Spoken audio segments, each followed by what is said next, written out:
Jesus entered Jerusalem on a donkey colt, and a multitude had gathered of common people who began taking off their coats and laying them in honour of Jesus on the road in which he was riding. Many climbed palm trees and cut off branches to throw down for Jesus' colt to walk upon. Others waved the palm branches back and forth as they used to do when celebrating the Feast of Tabernacles. You see, palm branches are a symbol of celebration, of victory, of joy and of deliverance. And they were worshipping him, they were praising him, not only for what he had done, but they were welcoming in his kingdom as they saw it. They hoped at last that he would bring them liberation from the Romans. Yet within the crowd there were some who were not celebrating, who were not pleased. Some Pharisees wanted the celebrations to stop. A reminder in this most joyous of scenes, perhaps, of what was to come for Jesus.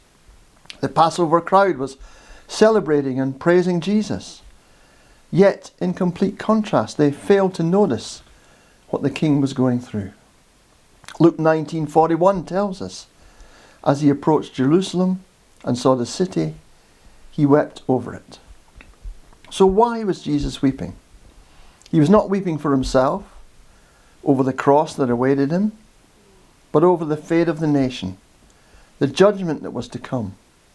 Jesus heard the screams, the cries, the shrieks and the groans of men, women and children who would die in the city. He could see the burning buildings, the city turned to rubble, and he could smell the odours of smoke and death. And he wept because he knew the people would not accept him, that in a few days they would cry out for his crucifixion. For behind those now exuberant faces were people who would soon reject him and reject his word, and in so doing incur the Father's wrath. Jesus wept for those who would reject the gift that he came to give, who would reject the crown of life that he would win. Sure they were all for Jesus now, ready to make him king, but only because they believed he was now going to overthrow the bonds of Roman oppression and set up a Jewish world empire.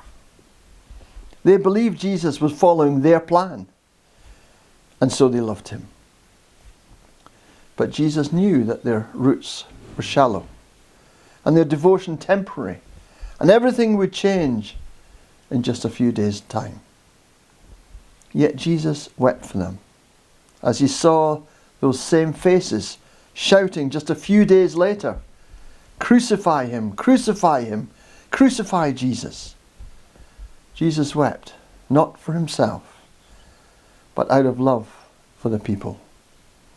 And that is why he came. You see, Jesus came for you, and he came for me. And that is why he's still here, available to all who would call on him. What are you going to do?